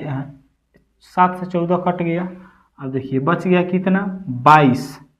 और गुना कितना, 4 चौका 16, 16 दूना 32। अभी दोनों में गुना करके देखिए ये जो आयतन है ना, आयतन का होता है मीटर क्यूब, मतलब जो मात्रक यहाँ पे रहेगा ना, मात्रक मीटर सेंटीमीटर जो रहेगा उसके ऊपर दे देंगे 3। आयतन का यूनिट क्या होता है, तो मीटर क्यूब होता है, सेंटीमीटर क्यूब होता है। सेंटीमीटर में दिया रहेगा तो सेंटीमीटर क्यूब, मीटर में दिया रहेगा तो मीटर क्यूब। इसका आंसर आप लोग कमेंट बॉक्स में बना के भेजिएगा कि कितना इसका आंसर होने वाला है। ठीक है, चलते हैं अब क्वेश्चन नंबर 19 के तरफ। 19 तो हो गया, अब क्वेश्चन नंबर देखेंगे 20 को। ठीक है, क्वेश्चन नंबर 20 में कह रहा है, यह भी बहुत मजेदार क्वेश्चन है। ठीक है, कि एक समबाहु त्रिभुज की भुजा 12 सेंटीमीटर है तो इसका क्षेत्रफल ज्ञात करें। देखिए कितना इजी क्वेश्चन है। एक समबाहु त्रिभुज है, यह हो गया समबाहु त्रिभुज। समबाहु त्रिभुज किसे कहते हैं, तो जिस त्रिभुज की तीनों भुजाएं बराबर हो उसे समबाहु त्रिभुज कहते हैं। तो कितना दे दिया है, 12 सेंटीमीटर, फिर 12 सेंटीमीटर और फिर 12 सेंटीमीटर। त्रिभुज की तीनों भुजाएं दे दिया है कितना, 12 सेंटीमीटर। तो इसका क्षेत्रफल निकालना है। तो देखिए जिस त्रिभुज की तीनों भुजाएं बराबर हो उसे क्या बोलते हैं, तो उसको बोलते हैं समबाहु त्रिभुज। समबाहु त्रिभुज का अपना एक फॉर्मूला होता है। ठीक है ना, तो सबसे पहले देखिए मेंसुरेशन में सबसे पहले लिखा जाता है जो दे देता है उसी को। तो क्या दे दिया है, तो समबाहु त्रिभुज की भुजा दे दिया है। तो लिखेंगे समबाहु त्रिभुज की भुजा बराबर कितना, तो 12 सेंटीमीटर। इसलिए समबाहु त्रिभुज का क्षेत्रफल बराबर। ठीक है, तो क्षेत्रफल का फॉर्मूला होता है √3/4 गुना भुजा स्क्वायर। ठीक है, समबाहु त्रिभुज का क्षेत्रफल क्या होता है, √3/4 गुना भुजा स्क्वायर होता है। तो √3/4 गुना भुजा का वैल्यू कितना है, 12 गुना 12। इससे यह कट गया, 3 चौके 12, तो कितना हो जाएगा, 12 3 36, 36 √3 सेंटीमीटर है। तो सेंटीमीटर क्षेत्रफल का मात्रक होता है स्क्वायर। ठीक है, ये हो गया अपना क्वेश्चन। ठीक है, तो यहाँ तक आप लोगों को अच्छा से समझ में आ गया। अब देखिए आप चाहिएगा तो √3 का वैल्यू रख सकते हैं और उसमें गुना करके यहाँ पे आंसर रख सकते हैं। तो आप लोग √3 का वैल्यू रख के गुना करके कमेंट बॉक्स में लिखिएगा कि इसका कितना आंसर आ रहा है। ठीक है, तो मुझे उम्मीद है कि यह क्लास आप लोगों को बहुत अच्छा लगा होगा, क्योंकि हम लोग इसमें अपना कॉन्सेप्ट भी देखे, क्वेश्चन का सॉल्यूशन भी किए। ठीक है, तो यदि यह क्लास आप लोगों को अच्छा लगा होगा तो इस चैनल को सब्सक्राइब करके बेल आइकॉन का बटन दबा दीजिएगा, ताकि मेरा हर एक वीडियो सबसे पहले आप लोगों के पास पहुंचे। और यदि क्लास अच्छा लगे तो अपने दोस्तों के पास भी शेयर कीजिएगा, ताकि वो भी कुछ ना कुछ सीख ले मेरे चैनल के माध्यम से। तो thanks for watching this video.